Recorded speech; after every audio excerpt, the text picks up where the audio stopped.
You're ready. Well, welcome everyone to the Radnor Township School District Finance Committee meeting. Today is Tuesday, June 4th, and we are not able to live feed today, correct? We have some technical difficulties, so this will be available on tape after the fact. Great, alrighty, let's get right underway with, we have no introductions, everybody's a regular here, and administrative remarks. Michelle, do we have any? I don't have any administrative remarks. Todd? No. Okay, do we have any public comment? Okay, seeing none. We do not have minutes to approve tonight because last month's meeting was a special board meeting of the whole, and so we'll approve those at the next regular business meeting. Great. Alrighty, let's get right underway with our first agenda item, which is representatives from the Delaware County Community College are here to answer questions with regard to the agenda item 3.2, which is approval of the resolution to purchase the Prendergast building, and the 3.3 trustee appointments to Delaware County Community College Board of Trustees. Ladies and gentlemen, welcome everyone. Thank you for making the time to come today. Thank you.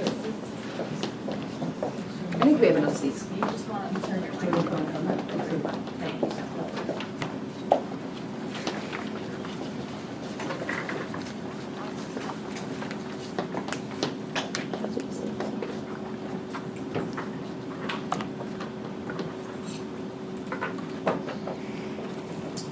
So just as quick background, we actually had this on our agenda item at the special board meeting we held May 7th, 2019. Yes. That was a long evening, and we really did plow through the last few items on our agenda. And what we agreed to that night is that we didn't really have much discussion about the item at all. We agreed that we had some questions, board members had questions, and that our business manager was going to go ahead and get some answers to some of those questions, which you did. Thank you, Michelle, for many, many of them. But at the business meeting in May, we came to realize that we really do still have some questions about the project, about the process, and so thank you for accommodating us and coming out and helping to give some background to this project. I don't know if you have a presentation per se. We do. Okay, We great. do. There you go. First of all, I'd like to introduce myself. My name is Joy Gates Black, and I have the privilege of serving as the president of Delaware County Community College. I want to thank the superintendent and members of the finance committee for inviting us here tonight. Along with me is Carlos Garcia, our CFO for the college and treasurer. Harry Costigan is the chief of staff, and Jim Flick is our solicitor for the college. So in response to the questions, we thought it would be good to give you an overall presentation. I know some people know a little bit about the college, but I thought it would be good to put it in context briefly as we talk about this project. Let's see if I can do it right. Michelle, It's this one, can you right? adjust her thing for the PowerPoint? Well, let me try, maybe it was me. Watch the cord. Maybe we need batteries. It's blinking, so I'm not It sure is what- blinking? It's Okay. puzzle. Might be out of range.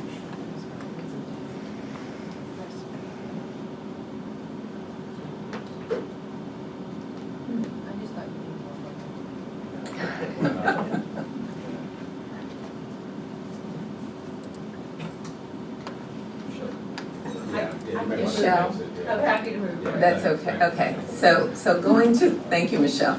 So going to this first slide tells you a little bit about Delaware County Community College. This year we celebrated our 52nd year of existence. We have 8 locations currently. 5 are in Chester County and 3 in Delaware County. Our student body is comprised of 23,000 credit and non-credit students. We're majority female. And the majority of our students, 61% of them, do transfer after coming to us. Next slide, Michelle. Thank you. A little more information. We have 51 associate's degrees and over 35 certificate programs. This is constantly changing for us. And we have roughly 154 full-time faculty. But the other thing of note on this slide is the increasing diversity that is happening at our institution. And we're very excited about that because it reflects the overall demography of Delaware County. Next slide. This slide shows you some of the business, school, and industry partnerships that we have. The Chamber of Commerce, Economic Development Councils, a collegiate consortium that is comprised of Delaware County, Montgomery County Community College, Community College of Philadelphia, Bucks County, and Drexel University. And in addition to that, Newman University, Widener University, and certainly Westchester University as well, that has a location on our campus. When I first arrived at the college nearly 2 years ago, one of the first things I wanted us to do was to really kind of quantify our economic impact at the institution. We always knew that we had an impact, and after I got here, I realized even going to the grocery store, every time I ran into someone had a family member or themselves that had gone through the institution. So I knew the far reach, but we had never taken steps to quantify what that economic impact was. There are two components of the economic impact study. First of all, measuring overall economic impact of the institution and a comparison of the cost and benefits on the return on investment. This slide shows you the return on investment at Delaware County. The college's total annual impact has added $610 million in income, or 8,619 jobs that would have been, oops. There you go. That's okay. That's okay. And for every dollar invested at the college, you see it invested by students, there's a return of $3.50. For every dollar invested by our taxpayers, there's a return on investment of $5.20. And the societal impact is even larger. Next slide. So to put it in context, one of the things that they talked about when I first got here that year was that the NFL draft was held in Philadelphia, and it was a huge benefit to Philadelphia. But the college's impact is 5.6 times greater than the overall impact of the NFL draft on Philadelphia. So that's huge. And our students' annual spending is enough to buy 364 families a year's worth of groceries. So it speaks well of us. There are a lot of demand occupations in Pennsylvania, and we are working closely to meet those at Delaware County Community College. Thank you. It's kind of far away for me. I appreciate that. My eyes. It's easier to look up. And so what you have in front of you is some of the jobs that some of the graduates that we have had in those demand occupations. You see a lot of them in healthcare. Go to the next slide. We also have graduates in other areas in addition to healthcare, such as automotive technology, heating and air conditioning, electrical technology, and the Municipal Police Academy, where we train over 60% of the police officers for Delaware and Chester counties. And so from 2013-14 to 2018-19, we have had 1,609 graduates in these demand occupations. This slide is a heat map of where our students are coming from, and they're spread all across Delaware County. But if you'll look to the right, the red area, that's where a lot of our students are concentrated. And that is actually where our least centers are, our Upper Darby Center and our Southeast Center. And so we wanted to look, when I first got here, we realized this. I said, we need to look at how we can better serve this sector of our community. This is the total number of students who have attended Delaware County from 13-14 to 17-18 from the Radnor Independent School District. As you can see, it's gone down some. And as I mentioned, we have 3 centers in Delaware County, the Upper Darby Center, our Southeast Center in Sharon Hill, and our Marple campus. The Marple campus, if you've been there, and I know a number of you have, is a complete campus, providing complete programs, labs, a STEM facility, and all of the support services to provide a comprehensive associate's degree program. We also have Advanced Technology Center to offer degrees and certificates in other career and technical areas.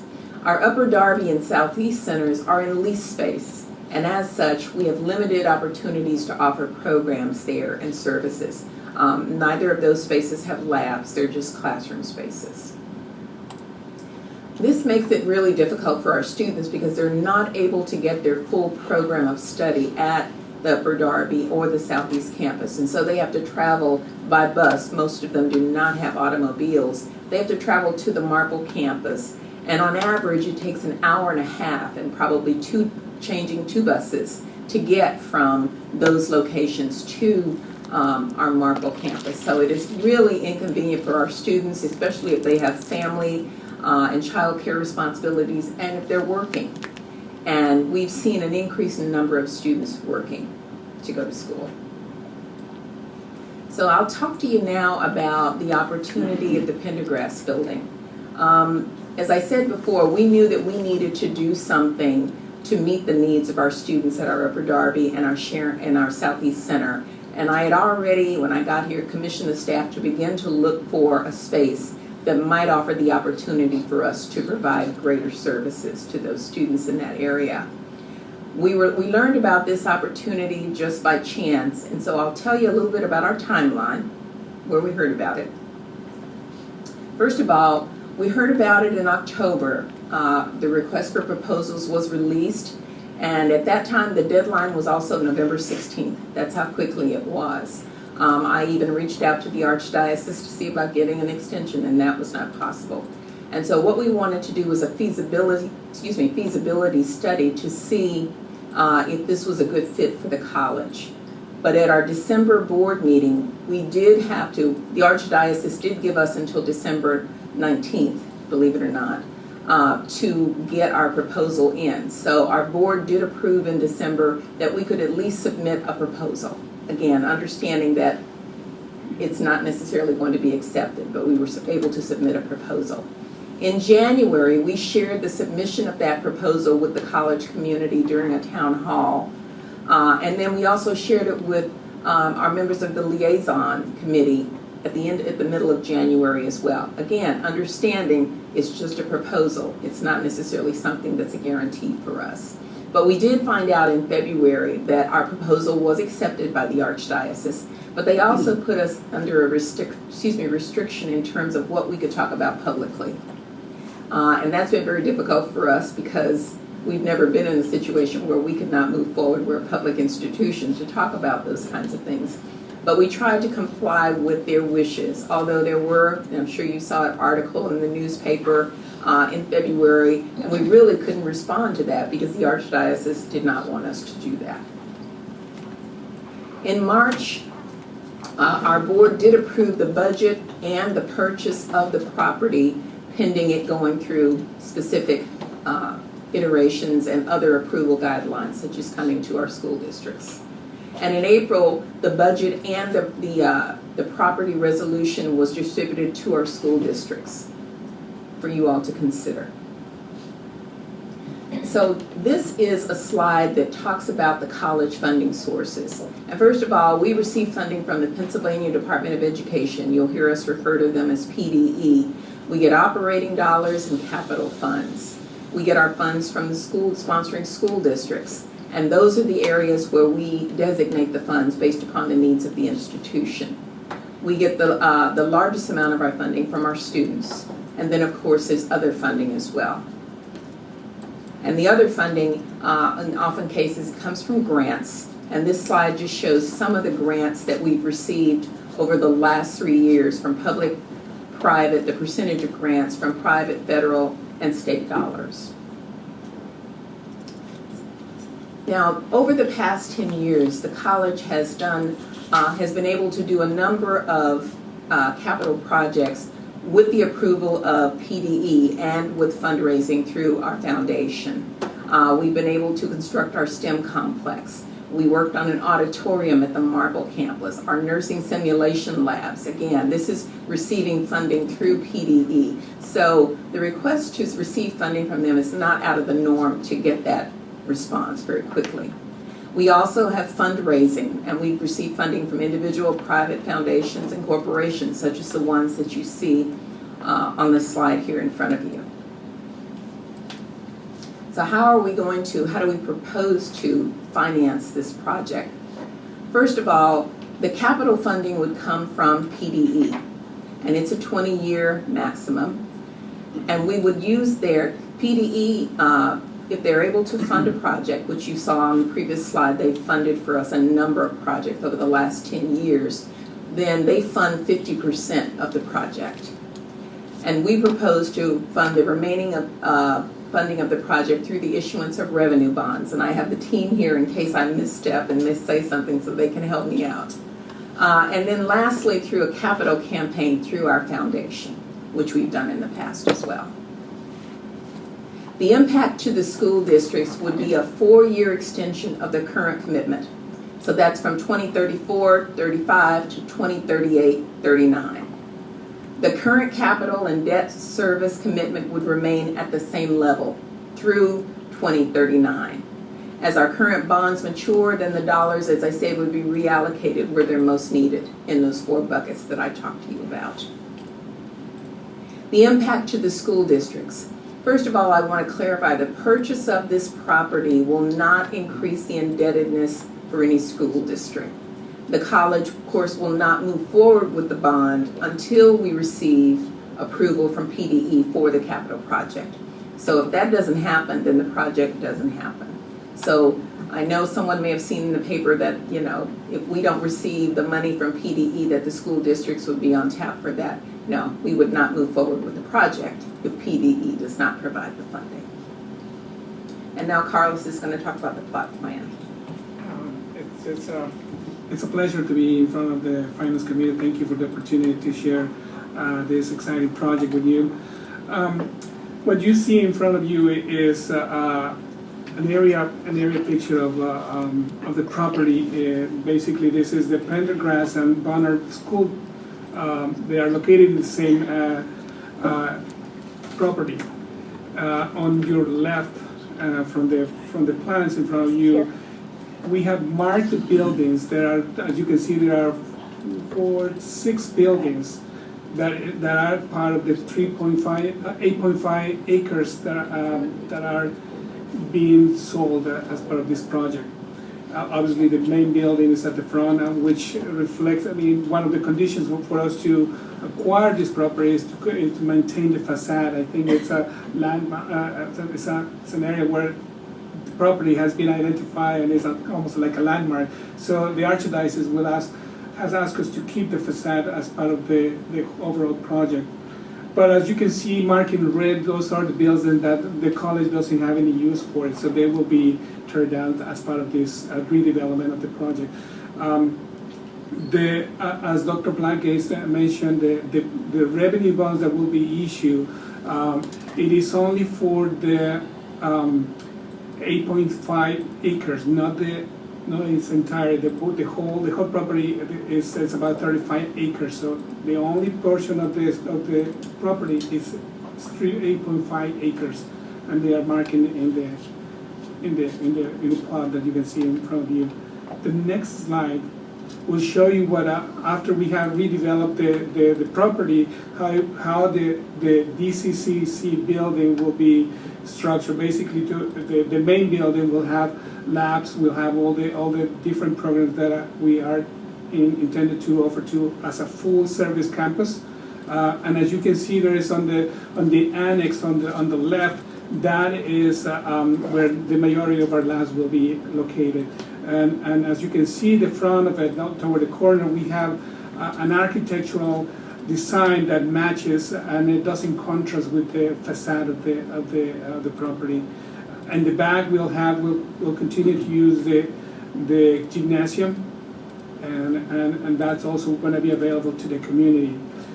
The next slide shows a view from the Lansdowne Avenue and how it would look like once it's redeveloped. The next slide, it's during the night how it will look like Lytton. Again, this is just the architectural design on the main entrance. That will become our main entrance as opposed to the main entrance in the original main entrance in the front of the property. And finally, we have a view of the property during the night, all like this. So were there other questions, Carlos, that you needed to answer? Well, yes, we received a list of questions. Yeah.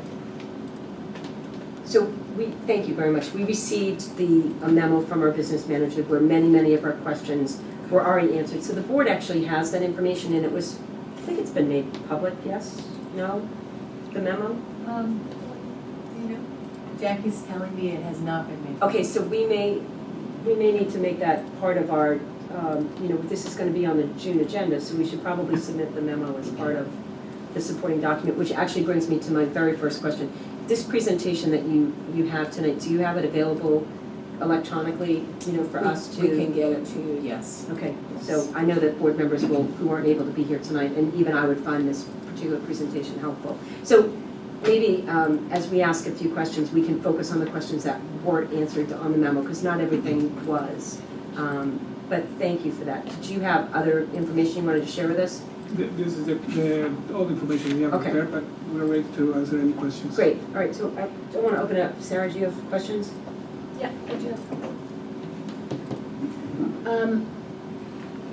And this is, I'm not judging, I understand, I'm a lawyer, so I know what the restrictions can be, and, as board members, we understand people can put restrictions. In January, and I ask only because I know there's certain districts are unhappy with this, and it sounds almost as if people didn't know this was coming, but obviously you told liaisons certainly what you could.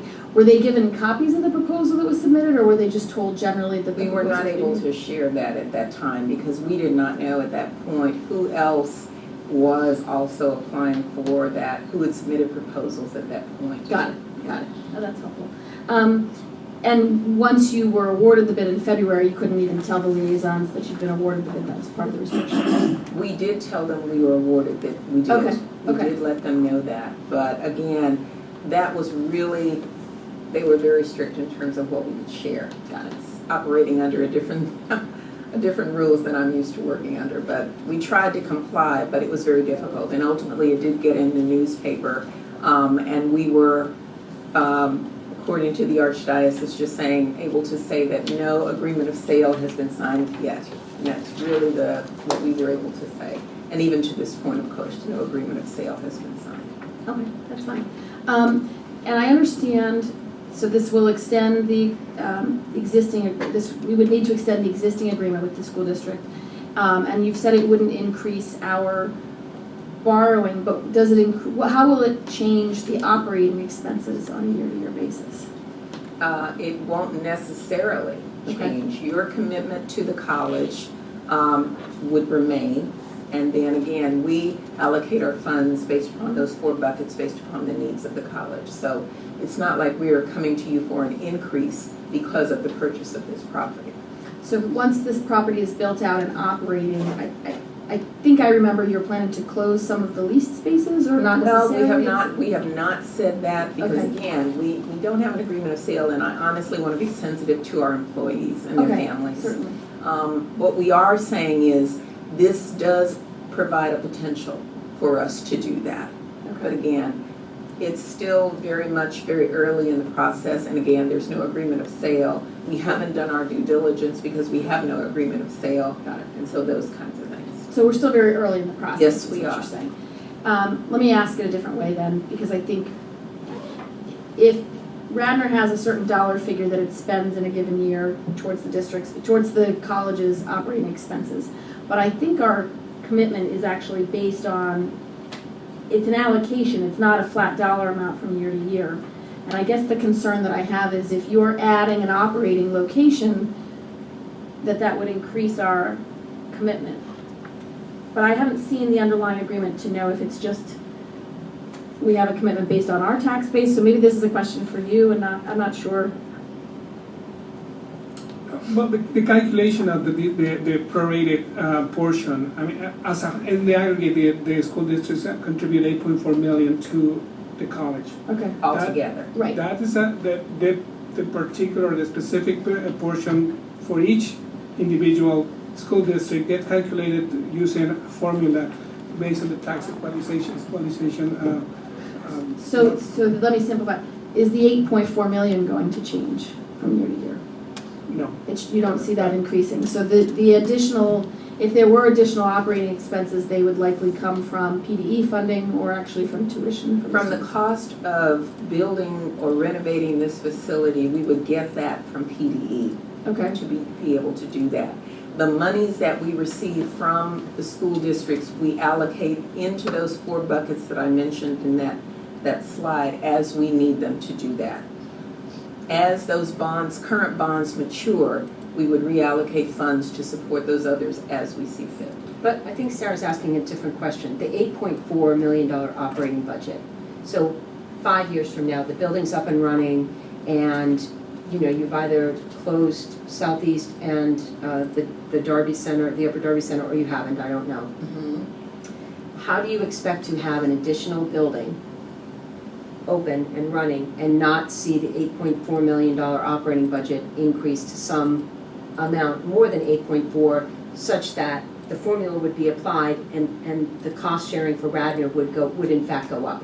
I think what Sarah's trying to say is, how do you open a new center, a bigger center, and not have additional costs, not for the construction, I think we're very clear on construction and how you're gonna finance it from our indebtedness standpoint. We're talking about operationally 3 years from now, 5 years from now, 10 years from now. Well, and let me say this, I would not say to any school district that 3 to 5 years down the road, even without building a new facility, that our operating costs would not change. Right. However, the $8.4 million is not just operating. That money is split across those 4 buckets that we talked about. So it's not all in operating. What we're asking the school district is to partner with us in terms of extending their current, at least at the 8.4 million level.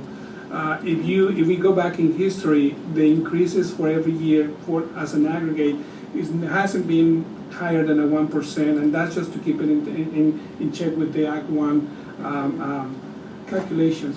So we plan to definitely continue and recognize the challenges for each school district, and that's from the history and going forward. We plan to increase on a similar rate as the Act 1, which has been historically It has been done. 1%, and that is what the increase has been to our school district liaisons for many years. At least for the last 6 years. So, but you're not actually bound to limit yourselves to Act 1, that's just, you do that out of an understanding that's what our rotation. Yes, we're excluded from that. Okay. But one of the things, those buckets, as I talked about, remember leases was one of those buckets. So if we were to move forward with this facility, and if we are to move our centers in there, then those costs would allow us to be able to reallocate toward additional operating dollars. So that's what I'm talking about. And again, our school districts, are not our only funding sources. I mean, obviously there's the state for operating funds as well. And while we don't want to necessarily increase the cost and put it on our students. One thing that is important to mention here is that obviously the college has experienced what nationally all other higher education institutions have experienced in the last 6-7 years, basically a decrease in enrollment. But if we looked at the economic factors, the college does good when unfortunately there is an economic down for the country, and as that turns around, and when the economy is strong, our enrollment decreases. But when that turns the opposite side, then we see an increase. So we are expecting also that, unfortunately, and it's sad to say it, that once the economy turns to our favor, not necessarily for the economy, enrollments will start to come up to the levels that, in this case, will support the expansion that we're looking into. I also want to mention to you that even in the time of economic decline, both of these centers, Upper Darby and Southeast, are at capacity. Mm-hmm. Yeah. If we had more space to offer more courses there, we could. So therein lets us know that there is a growing need there. We are just limited, as I said, by what we can offer because of the space that's there. And I think this was in the presentation, but just for the record, part of the appeal of this location is that it's accessible to public transportation within this community. Absolutely. Public transportation is right on the edge of where this campus is located. Thanks. Mike, do you have questions? Yeah, I used to live not too far from here, actually, when I was a kid. But I can hear myself on the thing, so I know it's loud. Okay. Is it big enough? You're- It's What you're doing, I mean, it's 8.5, out of the 32. I mean, I know a lot of that's fields and stuff. 'Cause, Yeah, been the there. building But, would allow us to increase in the number of classrooms and labs. And the whole idea is to allow students to complete a credential there at that location as opposed to getting on a bus for an hour and a half. Right. And not just that, students are having to figure, okay, I can take this course, I have to wait until next fall or whatever, or next spring because my work schedule doesn't allow me to get there when it's available and I have to build in an hour and a half in transportation to get there. So it will allow us some growth opportunities, but the main thing is being able to provide a complete program there, a credential, also with the support services that need to be there. Yeah, I just want to make sure you guys aren't doing all this and then you end up with, and it's like a recurring theme of mine the last Yeah. year, but to make sure you're doing it big enough. Because I know you're knocking down some buildings that are there, and I know some of those buildings have been there forever. Yes. They need help, but, or need demo.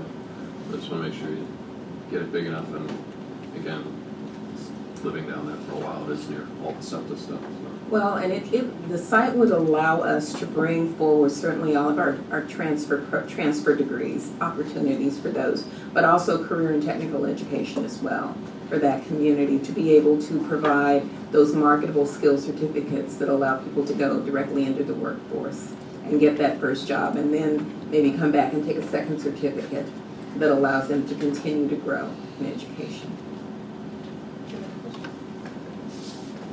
Okay, so I have a little bit different kind of background though. So I've attended your school board dinner the last few years, and I always find it really incredibly fascinating. This whole economic impact was something that you did you presented this last January, I remember. Mm-hmm. It's certainly compelling information. One of my questions is though, and I read your letter where you said, you've really been thinking about this ever since you came on board a couple of years ago. Mm-hmm. I guess, I'm just speaking personally, I'm not speaking for the board here, but, I certainly appreciate that your board has a job to do to fulfill its mission. We understand that we have a job to do to fulfill our mission. But I'm curious, did you share the concern and the notion that you were actively going to be looking for space with the district liaisons over the last couple of years? Because I don't remember hearing about that at a board update. It may have happened. I certainly don't remember hearing about it at the school board appreciation dinner, and maybe that wasn't the venue, but I'm just curious how, in kind of laying the groundwork for we have this need, long before the RFP, was that something that the community was really aware of, that you were actively I working on? know we didn't share it at the school appreciation dinner. I Right. can't recall whether it was shared in the liaisons or Okay. not when I first got here. Because I do know that some of the concern has been, obviously there are some districts who are particularly impacted by this particular decision. But I do know that among the 15 school districts, the concern about did the process, was there, Yes, maybe the process could have been a little bit better in laying the groundwork for the need. I understand. So I just was curious, maybe I missed that. I am also struck by, so Chester County, you have 2 centers down there? 3? No, Chester County, there are 5 in Chester So County. is Chester County contributing That one. in the way that Delaware No, County's contributing? are Because they seem not. to get They a are lot of paying- benefit. They are paying a higher rate. They do not get the benefits that our students do in Delaware County, our sponsoring districts, as they pay almost double what our Right, students but pay. unless you're a district, and that's a benefit that certainly, again, in my role as a board member here, Mhm. we, for whatever reasons, Radnor, I would say, underutilizes the Delaware County Community College experience, opportunity. That's probably to the detriment of some families. I've certainly talked about ways that we should be promoting it, but at the end of the day, there are students who are benefiting in Chester County and their school districts are not contributing. And I'm putting that out there as a, boy, if they're going to contribute, if they're going to benefit, whether or not they get the benefit of being from a sponsoring district, Delaware County is still bearing the cost for an opportunity that Chester County residents are receiving. So I'm just kind of putting that out there as food for thought of a way to maybe help even the playing field a little bit. But I do have one other question about the RFP. So how did the RFP come to you? It was just mentioned in passing. One of our board members heard about it and Okay. mentioned it to us. Okay, so I mean, I was a little bit curious about it. And then the one question that I see on here that's not, well, there's two questions I have, but the one question that wasn't answered, this happened to matter to a particular board member. The trustees who are up for reappointment, so we tabled that decision at the end of May. You know, we did have some board members who were particularly interested to know if the board members who are up for reappointment, where do they stand on this particular project? And I don't know if that's information that you can share. It was asked at the, whatever the meeting was that you had back on May 3rd. And we didn't, to my records, we didn't get an answer on that. The board resolution was. Can you push passed the microphone button? The board resolution was passed unanimously. Okay, and all of these members are up for reappointment, right? Yes. Okay, so that, thank you, that answers that question then. The other thing is that the way I understood, if I understood the funding, PDE will pay for up to 50% of the cost, and they are, it's going to be an issuance of debt not to exceed 55 million from the state. Or is it 55 million total, so PDE might be willing to put up as much as 28.5 million, or is it the potential of up to 110 million? No. 55. It's the 55. The way it works is capital projects by PDE are funded on the up to a maximum of 20 years. So it's considered capital because it is longer than 1 year. The debt service generated by this project, which is in the up to 55 million, that is 50% funded by PDE if approved. Okay, so then I guess my last question is, and it's more just because it kind of came to us after the decision was made. You mentioned that Upper Darby and Southeast are at capacity. Is Marple at capacity? Marple is not at capacity at this point. Okay, so would another way to have done this, maybe in a more cost-effective manner, to have perhaps provided your own Delaware County Community College transportation to get the kids from where they are to where you have a center already up and running and not using SEPTA? Basically, would it be more cost-effective to provide so Swarthmore, Bryn Mawr, and Haverford share a busing system because the students who go to those three schools are able to take classes at each other and really capitalize on the synergy between the three schools. And there's a bus that's provided to the students where it transports the kids between the three schools. And I'm just wondering if your board had considered that kind of an alternative to get the kids from, where the need is out to the campus that you have up and running that's not being fully utilized. And you don't obviously need to answer that today, but as you're moving forward, it's a big undertaking. It does extend our obligation, and I think That's a misnomer. Even without the agreement, you're a sponsor until and unless PDE let you out. Oh, I thought the agreement ends in 2035. The agreement would end. 2035, right. Correct, the agreement would end, but not your sponsorship. You don't have a right to get out. Okay, so then that really gets- nothing would change. Okay, so thank you for clarifying that. Then the last question I have is, this resolution, if the majority of school districts doesn't pass it, does the project still move forward? Is this? What it does is it does not allow the college to issue bonds beyond 34, 35, fiscal year 34, 35. Okay, got it. So the 2034 is the bond date. That's currently our Correct. latest No, I get it. bond. Yep, okay. Alrighty, thank you, that actually clarifies. So you could theoretically still move forward, but you'd have to finish the bond by It would be 2034. a shorter duration. Okay, all right. Thank you, but it doesn't prevent the project from moving forward, per Not se. necessarily, I'm not saying that it would move forward we weren't able to. We don't know issue the 20 status years. of where other school districts are, I just know But that a number came forward If we with s- concerns. But if it doesn't move forward, and if the majority of the districts concede, if the majority of the districts say no, and you folks can only issue 15-year bonds, and then you move forward with the project, the costs are higher. Sure. Instead of financing it over a longer period of time, like, Right. CREPS or anything like that. So Yeah, that's no, I'm I not know, saying I'm that's just a saying. good idea, I'm And I was just, curious too, trying to like what happens, understand. just from a hypothetical point of view, like what if we all just said no? I was just curious. okay, so thank you, you've answered the Not question that of I'm what in if. favor of saying no, I personally think this is a good idea, but that's just me. But I do want to say something about the backfill, building this facility to meet that community's needs. There are programs that we are already prepared and positioned to grow at the Marple campus, but we've not been able to do that. This would allow us to be able to do that. So those classes that aren't being used would allow us to grow other programs, like our allied health and our nursing program, like our police academy that's on our main campus. Wait, I'm sorry, say that again, I'm not sure I followed what you were saying. So if the question is, how would we backfill for the students who would go to this new campus as opposed to being at the Marple campus, that we are prepared, I'm just letting you know, we are prepared to grow programs that are there.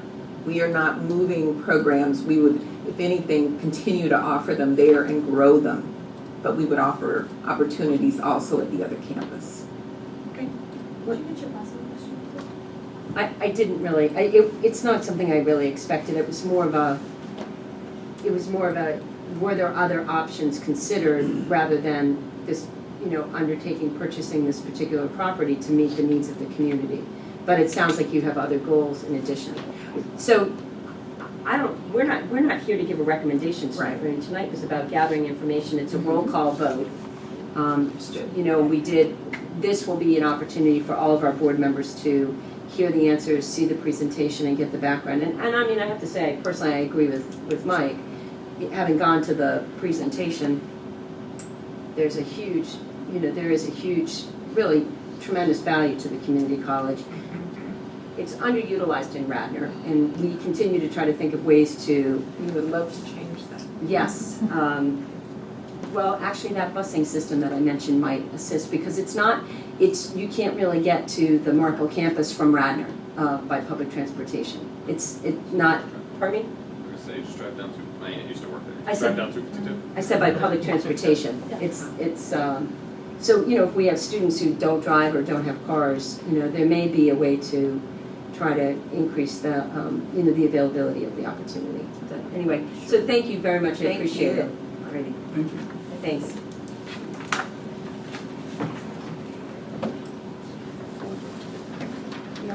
I kept looking at it and thought she was flashing if she had a question. Did you?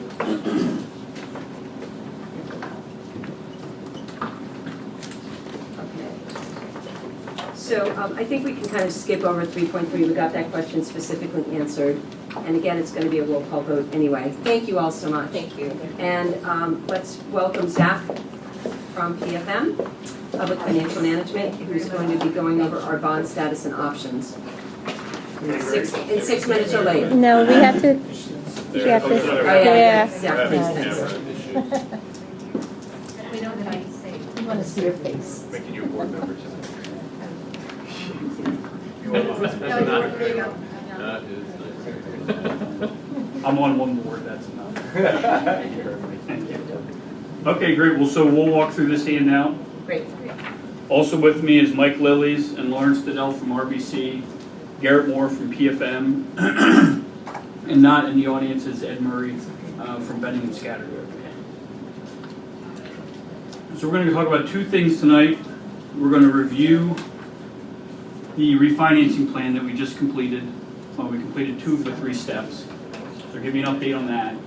And then Michelle had asked us to talk about some potential new money sample schedules just to show you kind of 30,000-foot view what it would cost if you wanted to move forward with something like that. So if you flip to the first page, you can see the interest rate chart at the bottom. If you remember, we were here back in January and February. We talked about this plan. Interest rates have continued to fall since then. great news for the refinancings. We had set a minimum savings target of about 1.5% savings on those transactions. The actual savings came in closer to 6% and 2.5%. So we got real good numbers. We still have the third step of the refinancing plan. That's later this fall. Okay, so I think we'll be back at either your August or September board meeting for a resolution, because we did not tee that one up because it was still like 8 months away back when we did this previously. So we need to come back, do one more resolution to tee that up, and then if interest rates hang in there, we'll be able to save a little bit more money. If you look at page 2, that's all of your existing debt. I'm not going to go through that. You know what that is. The top half is your gross debt service. The bottom half is net of state reimbursement. Okay, so if you go to page 4, Michelle thought it would be a good idea if we put this in here. This is actually going back to the 2014 and 2015 refinancing plan, okay? The big one. So this was the 6-step plan. And if you just skip all the way to the right-hand side of the page in column 15, you can see the net savings after we went through this multi-step plan. The financing team, we were able to lock in $9.2 million of net savings. Now the savings, if you look, it did come over many years. So a lot of that took the debt service line item down significantly in your budget by about $500,000. You did have a big saver of $1.5 million in the 2016 budget. So all this has kind of been absorbed in our budget at this point, but it worked fantastic. Okay, so we had really low interest rates on these bonds.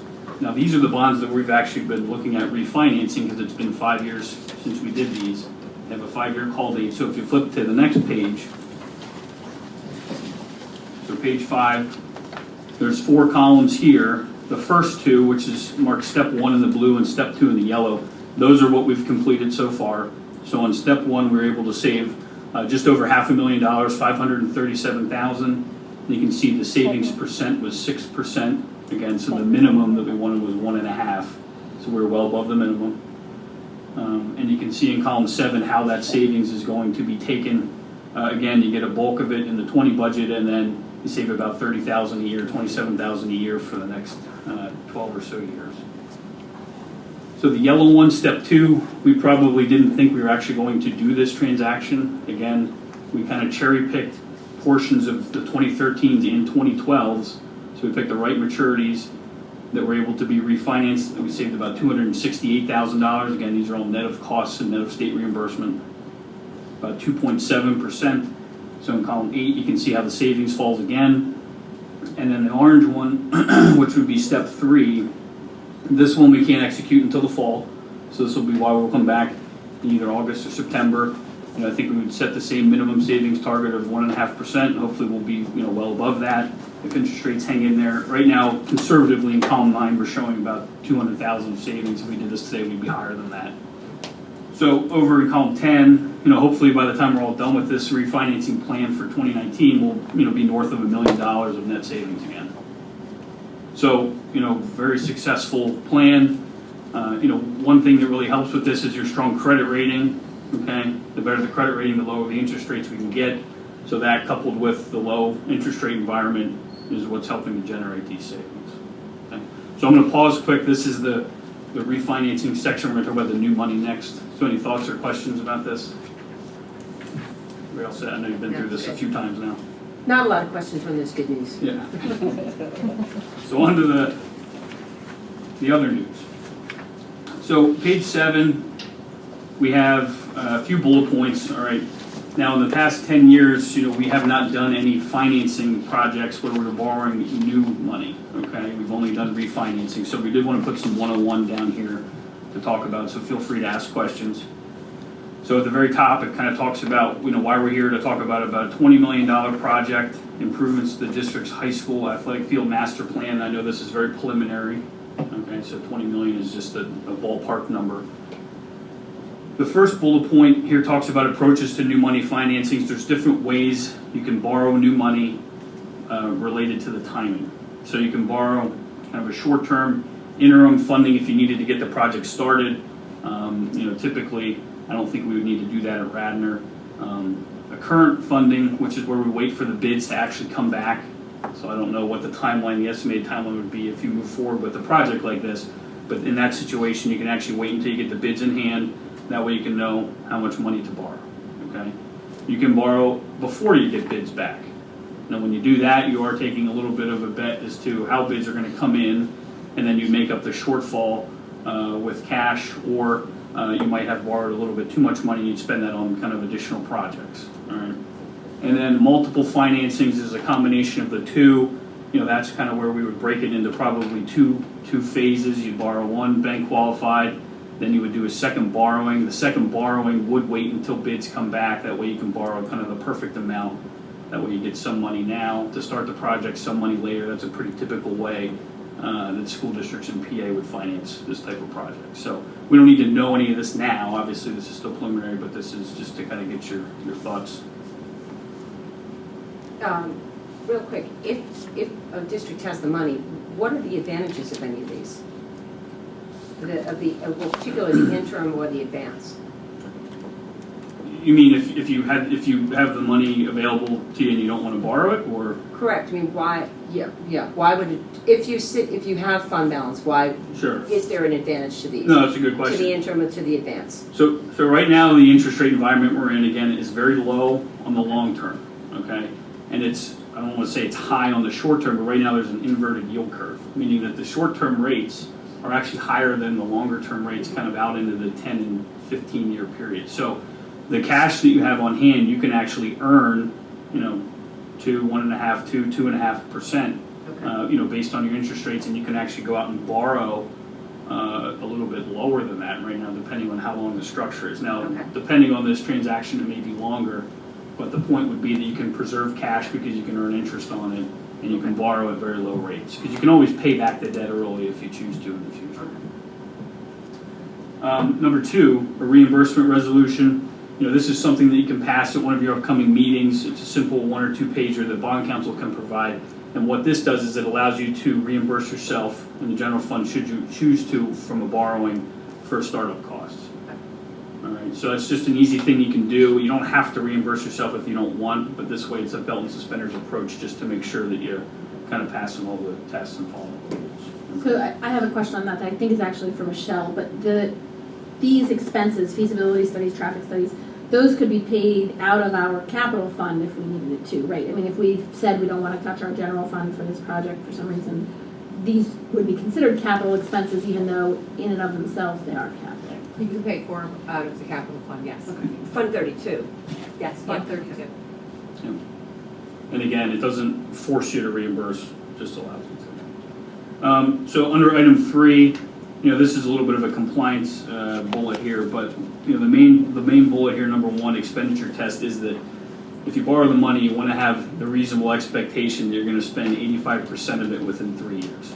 Okay, so I know the district wouldn't borrow money if you didn't have a project, but the point is you want to get all your ducks in a row and figure out what the project really is before you go out and borrow the money. For example, just because interest rates are low, that's not a good reason to do that. Get the project figured out first, and then borrow the money. Okay. And item 4. So what we showed you here, the previous page that we had in here showed, the different borrowings that you've had over the years of funded projects, and we've refinanced them as much as we could, and it adds up to a total debt. Now there's a state formula that says what the legal borrowing capacity of the district is, and based on that state formula, okay, the legal limit's about $207,000. You have debt there of $83 million, so the remaining borrowing capacity would be about $123 million. Now, that's not a suggestion to go borrow $123 million. It's simply the formula. Obviously, you have to fit it into the budget. Okay. So, any questions about any of those bullets? No. All right. So, page 8 and 9 are going to be some actual numbers. This is to get you, again, in the ballpark so that you can kind of think through when you talk about these numbers what it would actually mean to borrow $20 million. How's it going to hit your budget? Because that's ultimately what you care about, how it's going to impact the taxpayer. So, on page 8, this is very preliminary, high level. Here's some sample borrowing structures if you went out and borrowed $20 million all at once. All right. And it's important to note, if you look in column 6 on the left, in the black and the gray there, that's what your existing debt looks like. So keep in mind, any debt that we do, you're going to be layering that on top of your existing debt, and then ultimately that's the number that Michelle's going to have in the budget at the end of the year. All right. So in option 1, in the blue, this is what we call a wraparound structure. This is the most common way in PA for school districts, boroughs, townships to finance projects. And what it does is it takes into account column 6, which is your existing debt, all right? If you look in column 7 in the blue, you can see your payments over the next 18 years. The payments in the first, 15, 14 years are lower, about $640,000, and then at the long end, you can see you have the large principal payments that kick in, okay? Those aren't bullet maturities because what's happening is you're wrapping that into your existing debt. So as your existing debt pays off in column 6, the new debt kicks in.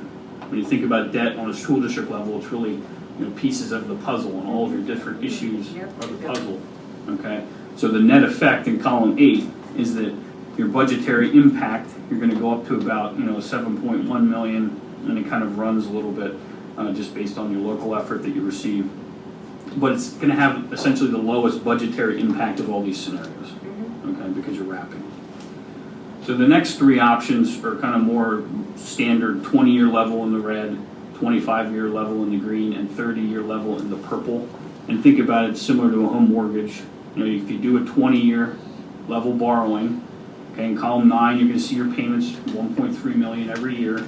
You're going to pay less interest over the life than you would on a 30-year borrowing because it's shorter. It's the 20-year versus 30-year. But the impact to your budget is going to be more severe, similar to how most people do a 30-year mortgage because it's the affordable payment. It's the same concept here. If you look in the green in column 11, you can see if you take that same $20 million and do a 25-year borrowing, if you stretch it out 5 years, the annual payment goes from $1.33 million down to $1.61 million. Okay, so it's lower. Yes. I'm sorry, real quick. Why is option 1 at 18 years? Why is the payment higher than option 2? Is it because of the structure of wraparound? Correct. Okay. Yep. Thank you. So that's the Yeah, benefit. That was the question in here in the case. Yeah, that's the benefit of the wrap is you have the lower upfront payments. Minimizes the budget impact. And then in the purple on the far right in column 13, 30 years is the max typically that you would do. That would depend on the projects. So depending on what these master plan for the fields are, we may not be able to go out as far as 30 years based on the useful life of the projects. But just for example, if we could, again, column 13 is going to have the lowest annual payment compared to the red and the green. But because you're stretching it out over 30 years instead of 20 or 25, you're going to pay more interest over the life when you look at the total column at the end. Okay. What interest rate did you assume here? This is based on current market rates. It depends on which structure it is. We did build in a little bit of cushion just because we would be doing this. I'm assuming at the earliest would be next year sometime. Right. So if we did this today, these all numbers would all be better. We always like to be conservative. No, but what did you assume here? The red one is probably about a 3 1/4.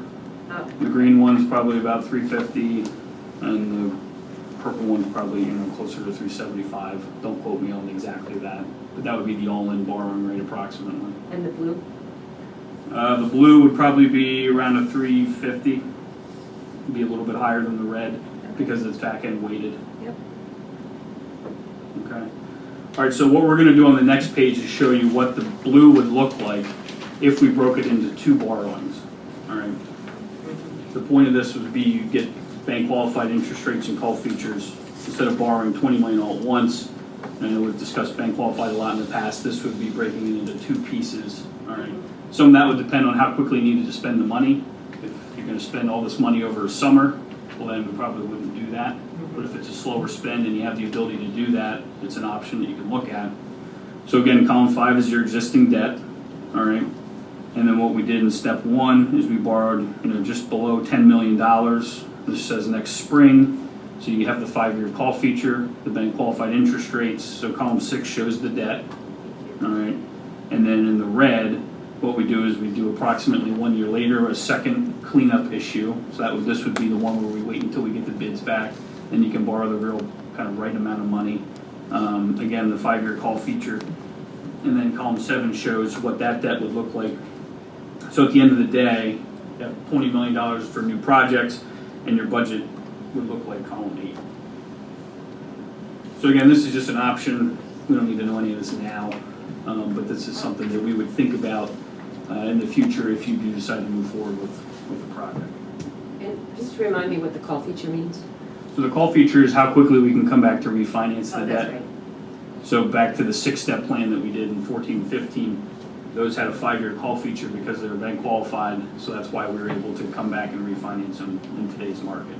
And I remember having the same discussion, well, why would we care about that? Because if we're issuing debt at these low rates back in 14 and 15, how are we ever gonna refinance it? We talked about that. Yes. And this We is- literally did. I This is remember why we talked care about the call feature, because you never know what the market's gonna do, and it's always good to have the flexibility. And it also allows you to pay back the debt early if you ever wanted to do that too.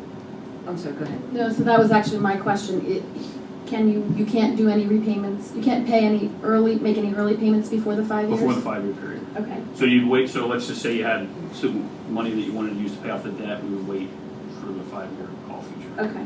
So, but the other risk to the bank qualified approach of taking it in tiers is we don't know where interest rates are going Exactly. in the next couple of years. Right. And they've gotten so low, it's hard to believe they can go much higher or much lower. Lower.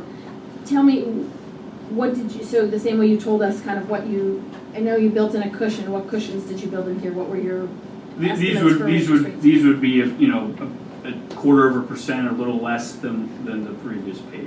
So if the older one was at a 350, these would be at a 325. And that would be for the value of the bank qualified.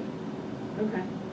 And Again, so the you're- value of bank qualified depends on the market, so it changes every day. Okay. But for these purposes, I think we assumed about 20 basis points. Okay, thanks. Mike, do you have questions? Okay, why the 8 to 10-year call feature on the non-qualified? Is that just a component of being non-bank qualified? Yeah, that's just the way the market is. Okay, Yeah. So if it's over 10 million, it's non-bank qualified. When, you know, when the underwriters go to sell the bonds, the investors require that longer call feature. okay. Ken, what are you looking for tonight? And you just wanted us to have an opportunity to see this? Finance the whole thing right now. When we had the presentation in facilities, there was a lot of questions about, from board members about, you know, what is our current debt? If we look to go out for bond for this, we're not sure what number that is. Based on that feasibility study that we had with our athletics, that's how we, you know, we chose a round number of looking at 20 million, looking at 10 million, just based on the feasibility study. The goal tonight was understanding, was to give the board an opportunity to see, you know, what does our current debt situation look like? What would it look like if we wanted to go out to bond? And I think also just an understanding also of, you know, that discussion. I think we keep talking about having long-term plans. Just we need to have an eye also on, you know, if there's something unintended or something we don't recognize that comes down the road in 5 to 10 years, and we have an understanding of where we are financially. The nice situation that the district has with its existing debt, you know, we work with a lot of districts in PA, you know, your debt is shorter than 20 years.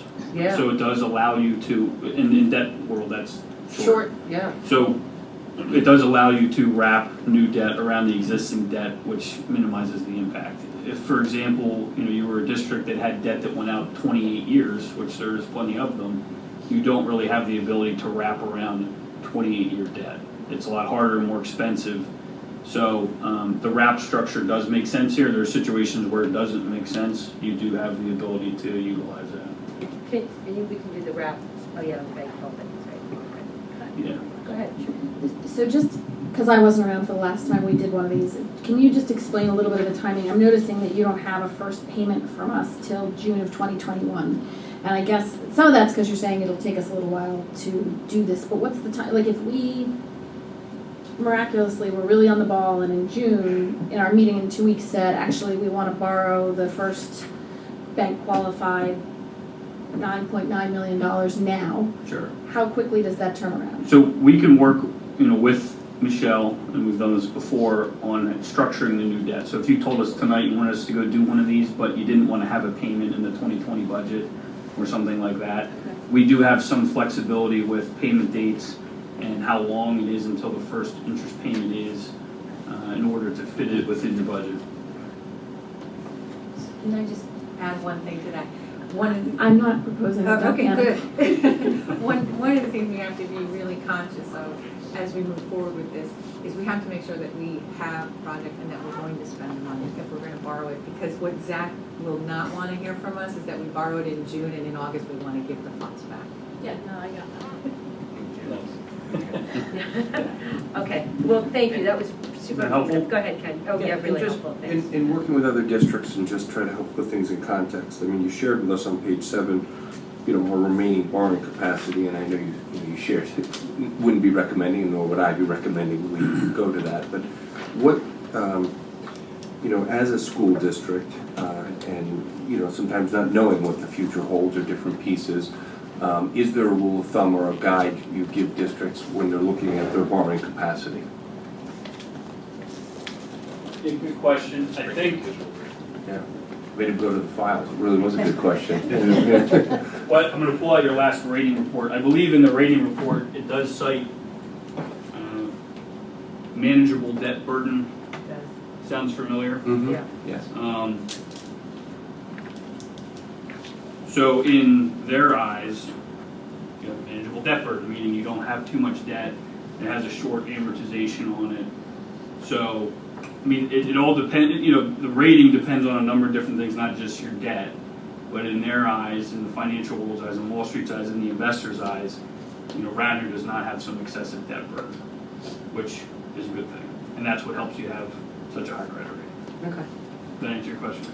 It does answer my question. Maybe it was a question for later, I'll talk with Michelle, but I guess the extension to that is, where's the rule of thumb where that debt hypothetically becomes a concern? Where is that, you know, there's a large borrowing capacity we have there that clearly we don't want to go to. I don't think we want to go to, but what's that threshold? I Well, guess? again, It's a very academic question, very hypothetical. Yeah. No, it's the where can we go without harming our credit rating? Yeah, exactly, and you know, just, I'm always worried about the rainy day fund for things, there's things that come down the road we're not aware of. Well, and that's a lot what will depend on how they view that. So for example, if you go borrow new debt, 20 million of new debt, and then you turn around on the other side and you spend down half of your fund balance, you know, that would be something that would cause them concern. If you borrow 20 million of new debt and you keep your fund balance where it is, or you continue to build fund balance, then they would not, you know, I don't want to quote them, but then they may not view the new debt as being problematic because, you know, the rest of your budget is very healthy. So it's not as easy as just saying, here's the number where your debt is too high. It, you know, depends on kind of the moving pieces of the budget. So hypothetically, it wouldn't be, I mean, in my dealings with bond traders, wouldn't be a good idea if you had a $6 million capital fund to spend $5 million of it on the project up front and then borrow the 15, because then you're using, you only have $1 million capital fund in our. If you have a capital. They're looking for the money in the bank so that Right. they can call it if they want. It's perfectly fine to spend some money on a project if you have a capital fund, or if you want to, you know, commit some fund balance. There's kind of strategic ways to do that. So rather than just spending the first $5 million of the project straight out of cash and then borrowing later, you know, perhaps we come up with a better strategy on the timing of the cash spend down, because we do want to go back to the rating agencies and keep them happy as you move through a project like this. Okay, well, good. This was a really good beginning step. I appreciate it. Thank you very much for coming out and doing all that for us. Sure. All right, we're going to move right on to, we've got a couple more items to finish up before we go into finance facilities. So 3.5 is appointment of the voting delegates for the 2019 PSBA Delegate Assembly. So I sent an email out to the board asking for,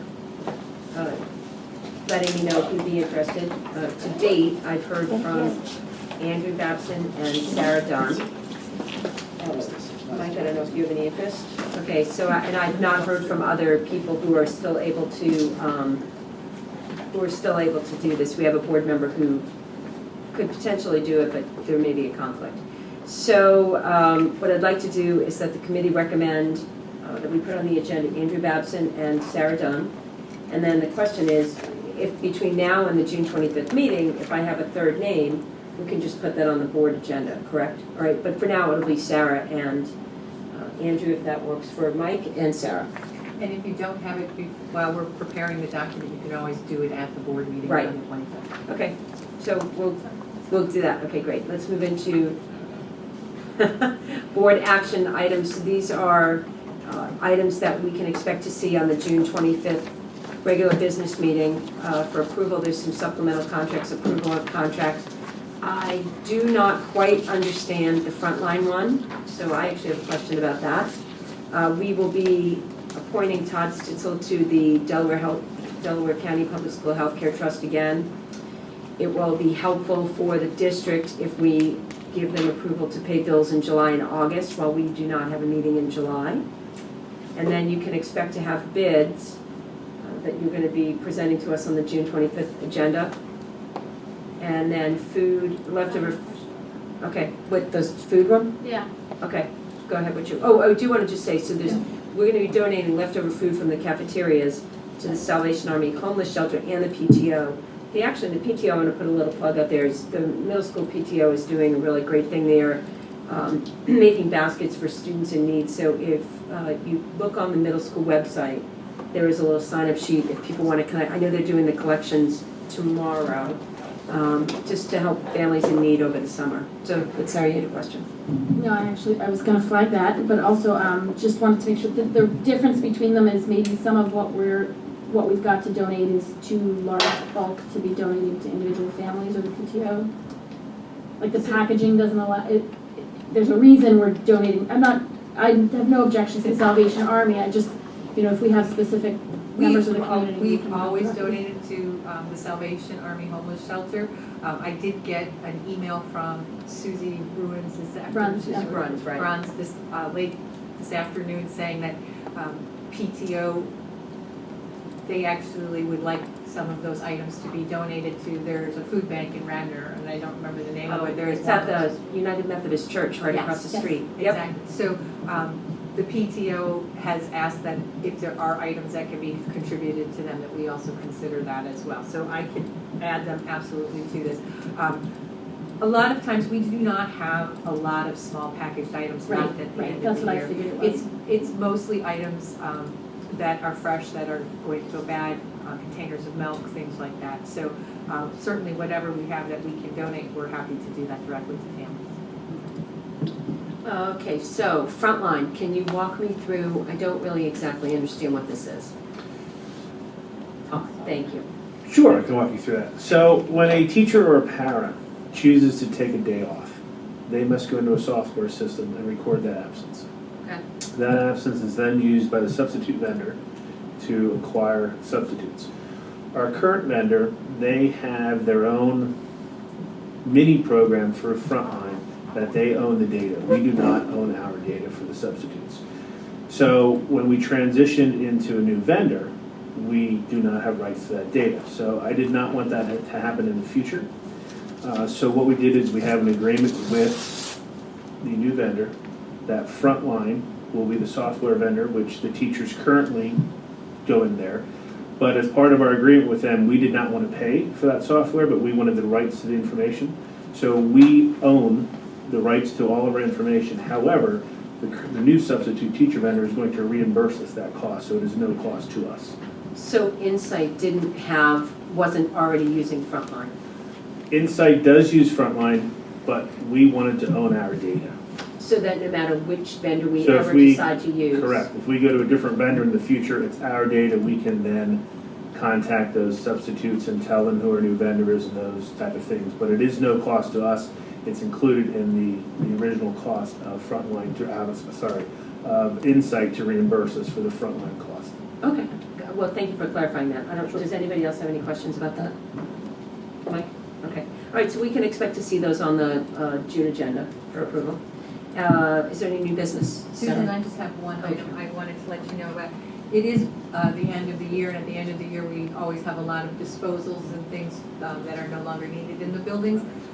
We just got one today for some library books, and I anticipate that we'll be getting some more as we get closer to the board meeting. So you will see that on the agenda as well, even though it's not listed here. Okay, great, thank you, appreciate that. Is there any new business? Is there any pardon? The nurse coordinator, the reason there was an increase in hours, Oh, right. there's currently district-wide coordinators for nurse, library, music, and EL. And Superintendent Batcher was so kind at the beginning of the year to give me the nursing services that I've watched it over the year. And the nurse coordinator actually get substitutes for all the nurses across the district, so they're doing something extra than all the other coordinators are doing. So in order to do that, I think it's appropriate to have this position have an increase in hours, since they will be handling the substitutes. So I didn't pull out my calculator, but the 4,000 is the increase of the 75 hours, or that's the It's total cost? The total cost, the increase is 75 hours and 2309. So she literally went up 75%. 100 to 100, so she was doing The coordinator will go up. There was not all a, that work. there was not a, she was doing, the current coordinator was responsible for all the substitute nurses, just as previous coordinators were. Right. But they're also responsible for all the other items, just like library, music, or EL coordinators would be. I'm just kind of amazed that. We were underpaying this, we were under Oh, I know, that's what I mean. recognizing, got it. Yeah. So I'll look at it again this coming year, and if there is a need for adjustment for some reason, I will approach the board again. Great, thank you. Okay, so no new business, and is there any public comment? Put your mic on. Your mic's off. Do we have any public comment? Okay, seeing none, our meeting is adjourned, thank you.